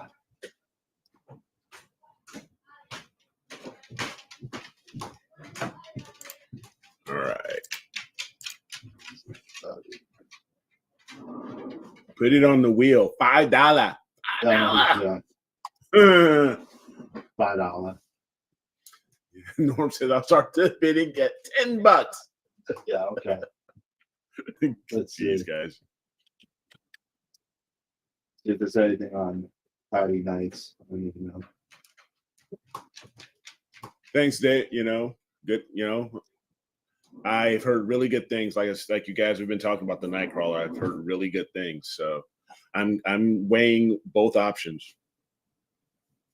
Definitely weighing both options. And one thing is especially with the Edge 8, unlike the 9 1/4 and the other ones, the 11 and the 14, it's that back focus that it's super, super, critical. You only get 100, especially with that reducer, I only get 105.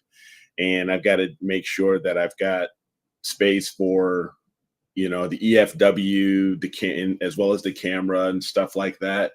So be really curious, give me, even if you want to throw something at me in the Discord channel, stuff like that. Anybody who has an Edge 8 or using it, be very curious to see what others are doing if you do have a very similar, setup to mine. Yeah, I've been looking, before I got this, I was definitely looking at the 9 1/4, there, Chris, because they call that one, I think they call it the Goldilocks. It's not too, the weight's just right. Everything is pretty much just right. So that's the 9 1/4 is that one that's that great all around. You can travel with it still and stuff like that. Yeah. Okay, Chris, yours is the Edge 8 with the moonlight, and be curious, are you using do you use I'm assuming you're using a reducer probably, and your imaging train, everything is you're fine with the 105 millimeter, back focus. So, let me know. That'd be very interesting. I'm gathering opinions. Eventually I'll get back into Schmidt-Cassegrain imaging. I've been teetering on between Schmidt-Cassegrain and or Newtonian, but I want the focal length, man. Especially that's where I'm at too. I want that focal length. So if I wanted to, I could go, and this is probably at some point I will transition to the 9 1/4 or maybe even the 11. But if I'm going into, say, a nebula, I want to go into that nebula and not see. I don't necessarily want to see the whole thing, because I have wide field setups for that or what have you. Right. I want to go into that nebulosity and gather, that cloud, and see. I want to be able to go to M16 and really get those pillars. The pillars. Yeah. Stuff like that. Yeah, there's really something to be said for focal length, but the whole thing with that is you probably have to get an 11 if you're going to reduce it with a 0.7. You know what I mean? It's like I've always been one to hate to buy a telescope and then just give a third of it away.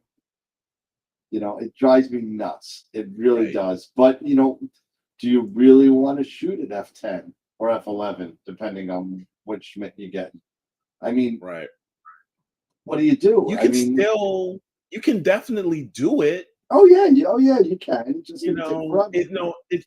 it's the question of, because of the speed, you're saying, it's slow, but really, how slow is slow? Especially nowadays when you got CMOS cameras, right, and you have better, you have better quantum efficiency, you have much lower read noise. How low or how slow is slow when it comes to a Schmidt, or you're doing long focal length at f10? Are we really talking 10 minutes, or is it realistically, can you do 5 or even less? I don't know. I don't know either. I haven't done Schmidt-Cassegrain imaging since the mid-90s. I really haven't. I had an 8-inch LX200 GPS, and I did that for a while, and then I quickly moved to refractors in the S-bit camera. And I'd stayed CCDs for a long time. And you know what, Tom? I'm with you. I am not an OAG fan. I'm really not. I'm not a fan. I like having it separate on a separate guide scope. But when you're dealing with larger focal length telescopes that require to get you closer to that 1-to-1 guiding ratio kind of that people like, where the sweet spot is, you don't need a 1-to-1 guiding ratio anymore. Just like, and we could use the argument that Eric was just talking about on speed and sensitivity of cameras and quantum efficiency and stuff like that. Do you really need to guide with that 1-to-1 ratio anymore due to the sensitivity and the coatings and all the stuff that we get in with all this new technologies that are coming out? I mean, I guided for a long time with a really tiny 1 pound, 16 millimeter guide scope on an 8-inch Schmidt. And that was 10 years ago. So I could just imagine. I mean, can we I mean, is it suggested? No, but just throwing it out there, can I guide with the freaking ZWO F4 mini guide scope on an 8-inch? Probably not. I wouldn't necessarily. I mean, I would love to see somebody try. Yeah. I understand, Chris. Definitely, Schmidt equal OAG. Yeah, I get it, because I've got both. I've got the Celestron OAG sitting over here in my space, as well as I have the ZWO OAG-L here. And right now, I like the OAG-L for the simple fact that, Chris, what you just mentioned, your back focus using the Celestron OAG with the 8-inch, it's really, yours is really tight. So you're coming out like 111.5 millimeter for your best back focus. Yep. With the OAG-L, it's such a smaller profile, such a lower profile that and I like that because I have ZWO stuff, it'll fit perfectly, mounts nicely onto the filter wheel, as well as with the 2600 or the other cameras that I have. The spacing as far as the height of the prism and everything, it's locked, it's nice, it sits right, it's perfectly on top of the sensor. So unlike with the Celestron, I would have to go in there and I'd have to loosen and then maneuver the prism to get it to the right house, the shadow and make do all that and stuff like that. Yeah. But with the OAG-L, you can't move it. It's all built in. You can't manage that because the way they have it set up. They've engineered it that it doesn't move, but if you incorporate, that focus wheel, your filter wheel rather, and everything else, it sits right. It's nice. It's the perfect height, so you can't fight it. You don't have to worry about that type of stuff. Yeah, it becomes a challenge when you mix and match accessories, especially when it comes to it. And it. Yes, I'm gonna split hairs a little bit, because this is something that I actually spoke about this. I spent a lot of time with Ken Martz over at Explore Scientific at Nebraska Star Park. He was there. He was giving away a lot of stuff, and I actually stayed at the Explore Scientific booth touting AstroWorld for a full day. But one of the things that we spoke about is, what's the difference between back focus and back spacing? So again, I'm splitting hairs here a little bit and I'm going to do it on purpose. So if I piss anybody off, I'm sorry. But back spacing is what you're dealing with flatteners and sensor to glass and that kind of. That's back spacing. How much space do you need between your sensor and the image plane? That's back in the image.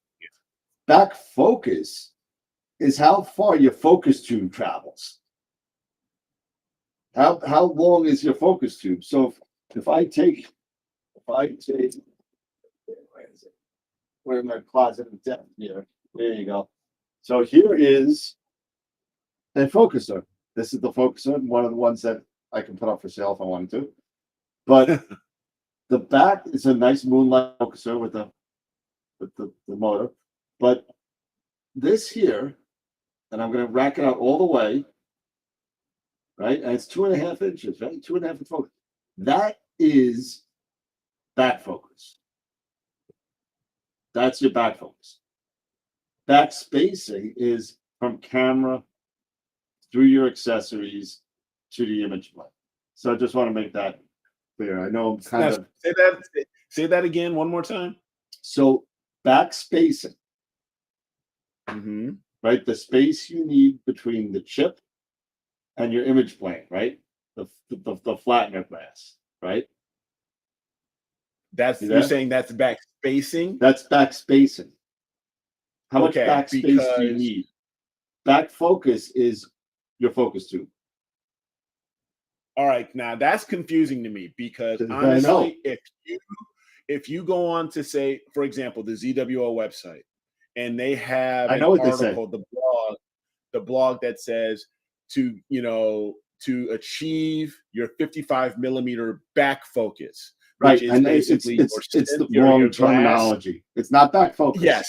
So yeah, and that's that term. It's that play on words. It's that terminology and things like just that. Like it's just confusing. Like flat darks or dark flats. It's like these kind of things. It's why do we drive on a parkway and park in a driveway? I don't know, but that's just what that's what it is.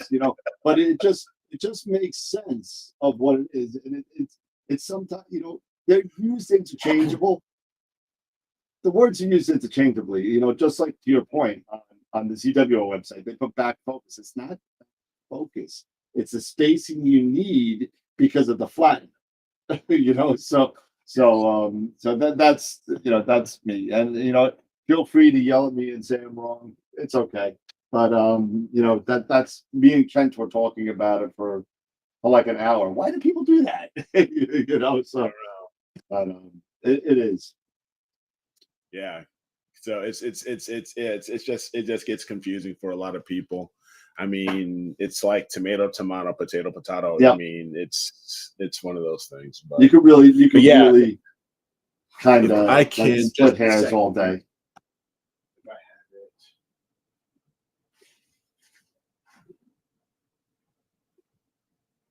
it. Where'd you go?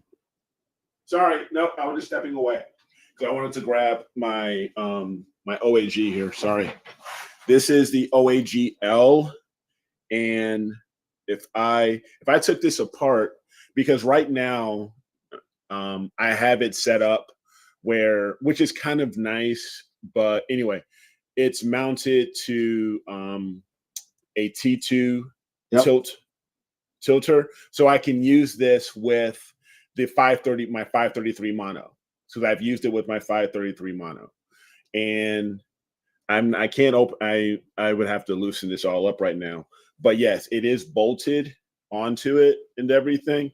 And so if I put my 533 on here and screwed it on, it would be the perfect height.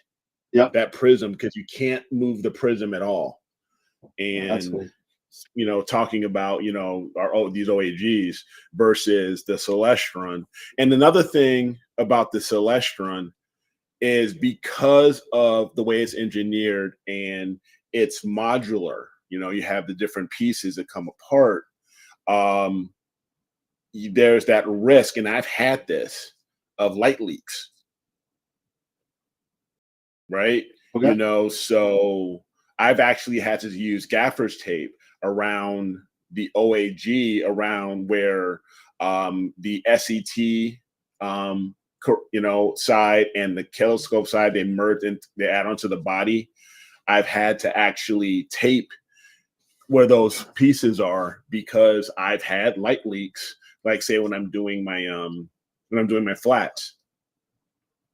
When I'm doing my flats, and then I've got my spica flat sitting up on top, and then I'm looking and I'm doing these flats, I'm getting so much freaking light You know, my ADU shoots up like crazy because it's like, I'm like, what in the world's going on? And yeah, the OAG is thick. The Celestron especially OAG when is you got to use that. What is that? Correct me if I'm wrong. I mean, it's just the OAG from Celestron, and it's one of the pieces in there. There's a bunch of different adapters in that yes, box. Different adapters. But there's one in particular that's there that screws right to the back of the rear cell of a Schmidt, I think. Yes. I could be wrong. Yes. And it's about 20 or 30 millimeters of just dead space. Yes. It's so fat and it does nothing. There's no reason to lose this space for this. Yeah, and if you grab the cone looking one, it's a cone looking kind of thing. Yes, it's right here. Let's see. And because it's bayoneted, right? It's not screwed. It's like bayoneted kind of. Yes.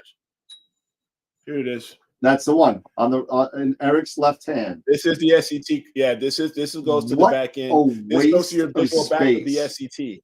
What a waste. This goes to the visual back of your SCT. And this is what I'm talking about is when, because it is bayoneted. So when I'm putting this together and then I'm setting up my, and say if I'm doing my calibration frames or anything like that, because of the way everything is connecting, I tend to, I'll end up getting light leaks, at the edges here. Got it. And so that's why I have to, put gaffer's tape, and that's why I decided to go from this to this, to this guy, because one, it's a much lower profile and I don't have light leaks. Now I do like, the only thing that, and this is, and Chris, I will say this, and I will agree with you, is that because of the bayoneting, if I loosen this, I can rotate, the camera side. So so I can rotate that camera side so it helps out, for framing. I will definitely say that. So do you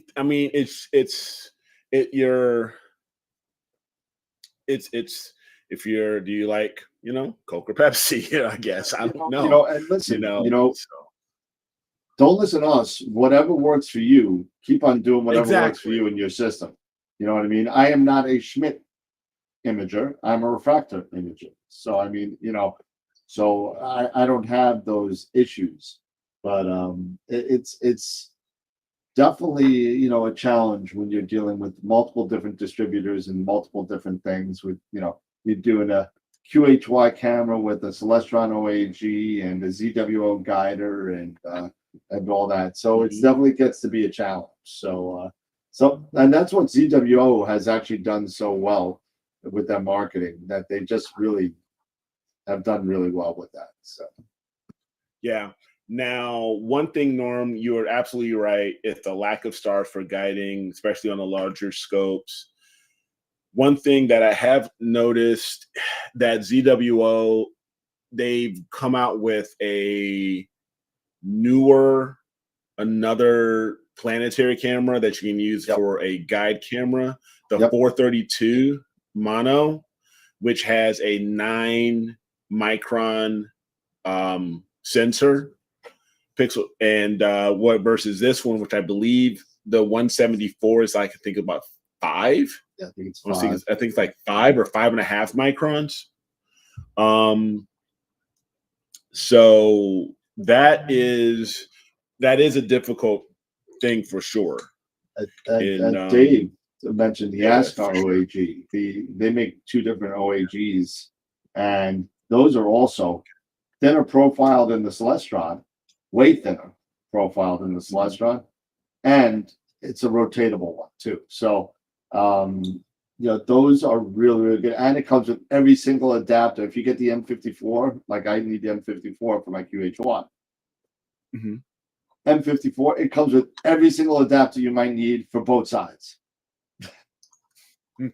It comes with everything. They thought about everything, and it's relative. It's under $200.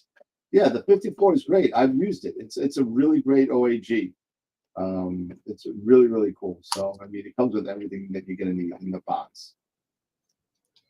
But we got picture of the month and an IP for AP thing to give away. It's we got about 5 minutes left. Okay. So you want to do the wheel first, or you want to do the picture first? Let's do the wheel first. Let's go All ahead right, and we'll do do the wheel first. All right, so here we go. So we're giving away a free IP for AP yearly subscription to IP for AP. Really good tool for Photoshop and PixInsight. So we'll roll that, as Eric likes to say, that beautiful bean footage. We will get in right now. Let's see. Let's quick play. There we go.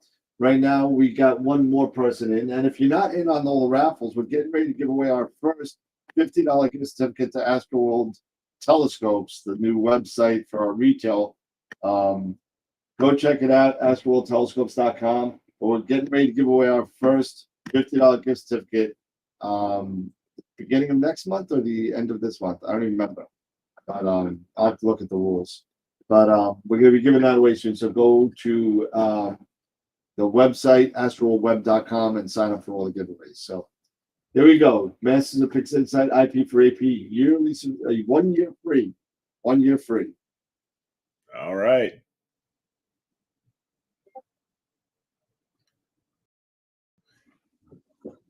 Sean. All right, Sean. All right, Sean, we'll send you an email. And I don't know who that last name is, but I'll find out. We'll send you an email so you can get your voucher for your free year subscription to IP for AP. And that being said, we are back to the picture of the month, right? Yes, we are now at the picture of the month for June. And let me just get this website up here. And let me actually, before I do that, I wanted to double check and to see if the because I don't believe it is any longer. The entries were showing. So no, they weren't showing. So all right, so let's go ahead and I will share my screen here, and we will go to see who is the winner of the June image of the month. So, all right. Let's take a look at see what we got here. All right now. So for the June image of the month, our winner is, we have 31 votes. All right. What do we got? I don't even know. I haven't looked. And the winner Are you serious? Oh, serious? Oh my gosh. We got a tie. So Greg and Jason tied it. The crescent. 10 votes apiece. The crescent and the pinwheel. Yes. Greg Myers. Oh my goodness. Pinwheel, That's 2 ties in one night. 2 ties in one night. What are the odds? I think I need to go play the lottery. Who got 0 votes? Nobody got 0 votes. No one got 0 votes. No one received 0 votes. Yep. Another tie. There's 2 ties in one night. That's a record. That is an absolute record. So congrats to Greg and Jason. Most likely, well, I think we've done this in the past. Did we do like a side-by-side? Yep, we'll do a side-by-side. Yep. So congratulations. All right, rock and roll. All right, so I'll pull those up and I'll put them on the music slide for next week. Way to go, everybody, Greg and Jason. And you know what? I don't think it's, Jason, I don't think it's fair, Jason. Didn't you win for the Crescent Nebula? And isn't that the same one you won 3rd place in Nebraska? I I think that's I don't know. Somebody rigged this thing. I don't know. I'm just kidding. Nice job, everybody. It's a great picture. If you haven't seen it, go check it out. It's a really awesome pic. Again, guys, thank you all for your continued support for the show and entries. Please keep them coming. You know, if you feel that if you feel good about that image, give it a shot. You know, you can get you can get that image out here on our calendar. We would love to post it out there. So really, really continue. And then I will update the website as well to let everybody know, hey, image of the week and stuff like that, update those and make those rules and everything a little bit clearer for everybody. Absolutely. Thanks, guys. I'm happy to be back. Really. Yeah, really, me too. And we'll be back Friday night. Unfortunately, I do have some bad news. I know I should have probably said this earlier. If you've probably seen it, we'll scroll across the screen. Actually, right now it's scrolling across the screen. Helena Cochran had to reschedule due to other commitments. So we're going to be getting a date from her very soon. She was very upset that she had to reschedule, but she won't be on the 29th as we thought, and waiting for another date for her. So come September, there's going to be more guest stars, a return of a lot of people. Sean will be back. Ron will be back. Warren will be back. All the usual suspects will be on. Charles Bracken, they'll all be back. So Dr. Sass owes us one or two. So it's gonna be fun. It's gonna be a great end of the year. Go to astroweb.com and sign up for all the giveaways if you haven't signed up for all the giveaways already. Go check out AstroWorldTelescopes.com, and if you have any suggestions to the website to make it better, let me know. I'm here. I'm open. Yep. Let me know. For the retail site and for the show site. So just check it out. All right, everybody. I think you said your final thoughts already. So yeah, pretty much. Pretty much. All right, everybody. Well, have a good night. Dave says we need a 3-hour show. Oh, don't worry. We're gonna have like a 10-hour show in December because I'm starting to pull the guest list together for Astropalooza 2.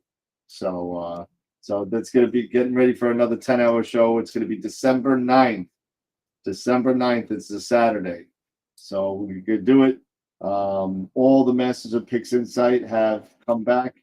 The Sean Nielsen come back. I am going to hit up Trevor Jones at Starfest, and I'm going to see if I can put him in a corner. I'm going to tell, because you know what? I'll be like, Trevor, Dylan's coming on. Come on. You got to come on. Come on, man. So, Trevor, Dylan, who else? Molly and Amy are both in, I'm sure. Nice. And we'll see. Hopefully, I can get Stacy to come on too, because it is Saturday. I would love to have Stacy and because I know Stacy and Helena are friends, as well as Katie, who's been on the show, who unfortunately lost her husband recently. Yeah, it's horrible. But hey, you know, and I'm also working on. I got some people involved. I think I'm going to be doing I think we're going to be doing an AstroWorld special. It's called The Women of Astrophotography, and I've been talking about this a little bit over the past year, and it looks like the usual suspects will be there: Molly, Amy, Stacy, and Helena. So we'll see whoever else. We'll see who wants it. Maybe I can pull some strings and get Sarah Seeger to come on and just give us a little whatever. But anyway, anything else left in the chat? Did I miss anything? No. No, everybody just said good where night to is everybody. Charity? It's been too quiet. Where's the Charity? No. Charity's missing. No. It's been pretty quiet. It hasn't been so moist, in the chat lately. It's been a dry night. It's been a dry night. It's been a dry night without Charity. Yeah. So anyway, that being said, everybody Have a good night. It's 11 o'clock. Take care. We will definitely be on Friday night. As always, keep imaging, keep educating, and clear skies. And we'll see you in a couple days. See you in a couple days, everybody. Take care, everybody. Bye-bye.